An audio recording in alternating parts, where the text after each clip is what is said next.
Welcome, from me is a Google Pixel 4, and today I'll show you a couple tweaks and tricks that I can do on this device. So we're going to start off with the motion sense, which basically allows you to use the sonar camera, whatever it's called, to use gestures above your device to control certain aspects like music. Now to enable it, you have to go into the settings and then go into the system, motion sense, and you can see it right here. So just flip that on, and from here you have a couple things that you can change. So skip song, and you have a animation on how it works. Now unfortunately I don't have any music here, so I won't be actually able to showcase it, but you can get a brief view how it works here. And what is there else? You also have a snooze alarm and a silent call, so you can also use it to interact with additional options like the alarm clock if you wish to do that. Although I would probably stay away from that one, considering you might just by mistake swipe it at night and dismiss your alarm clock, or well, in the morning, I guess.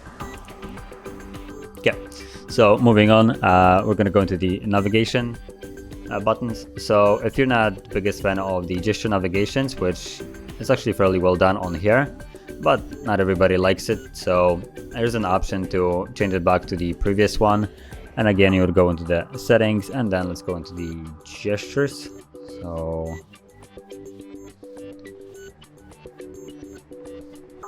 I think it's also on the system.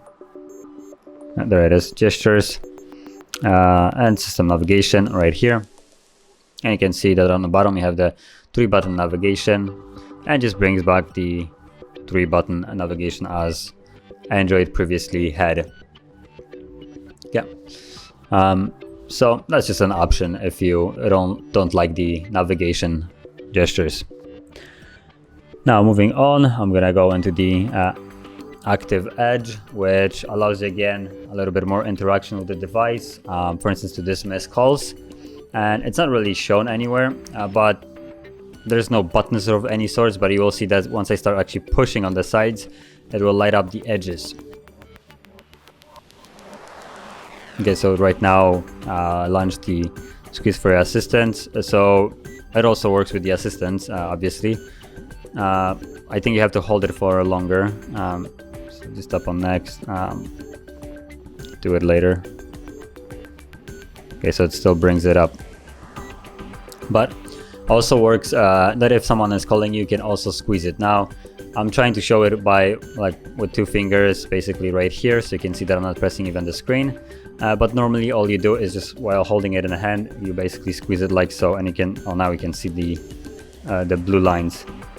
So as you see, I'm not really pressing anything on the device, and you also have how hard you have to squeeze it, so just the amount of force you will have to squeeze the device for it to activate. Now this is all really dependent on how you like it and how hard you want to squeeze the device for it to activate, and that's about it. So now once it's set, you can just squeeze it and it activates. As you can see, it was listening to me right now, so yeah, and just disregard that, but you can see that it's working fairly well. And like I said, it also works with dropping calls, and I think there's a couple other things, but I haven't actually looked that deeply into it. So you could actually go into the settings and we can see what else it can do. So again, settings, and then system, gestures, active edge, and it's right here. So you have squeeze for your assistants, allow and screen as off, and squeeze for silent. So you have 3 different options here. So those are basically all the uses you get with it. Now moving on, we're gonna go into the screen pinning options, which allow you to pin a app.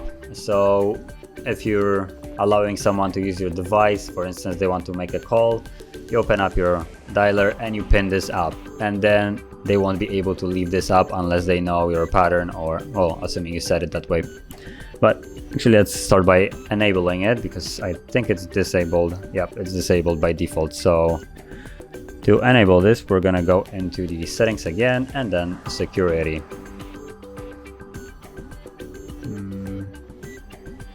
Oh, there it is. This is security. Let's go advanced again all the way down, and you have screen pinning right here. Enable it, and you have the additional option to lock the device when unpinning. So this basically, when you hold the button or buttons, I'm not really sure at this moment what it is, the device will basically lock itself, and you'll have to have a pattern set, or pin or password, whatever it is. So the device will lock itself, and then you have to actually confirm it to unlock the device again. So just an additional measure if someone actually knows how to unpin it and wants to rummage around your phone. Yeah, so you can actually now leave this and, for instance, pin again, like I wanted to pin the dialer. So you can see that there's additional option now called pin. Previously there were only 3. All you do is tap on it, and then it gives you a message how to unpin it. So you have to hold the back and recent. Got it. And just as an example, you can see that now when I'm pressing just a single button, I cannot actually leave this. So I have to hold both of them.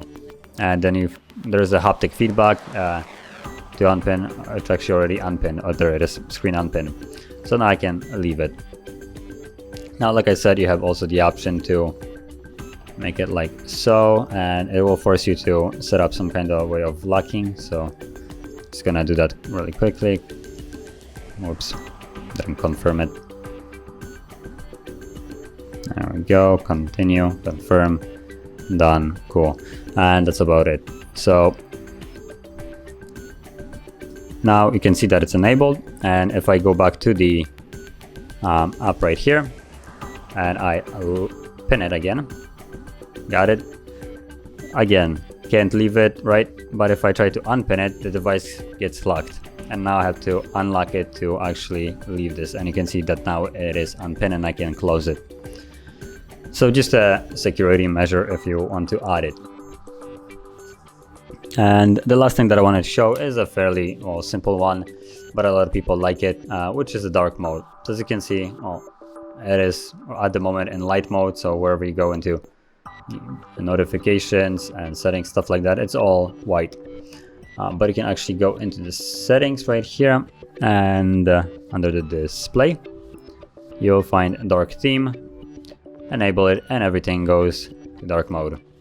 That also includes the notifications, so it looks really nice in my opinion. Also, if this is an AMOLED display, which I think it is, it will save up a little bit battery, because it doesn't actually have to light up the screen where you have the dark background, because those pixels are basically disabled at the moment. So it will also help you with the battery.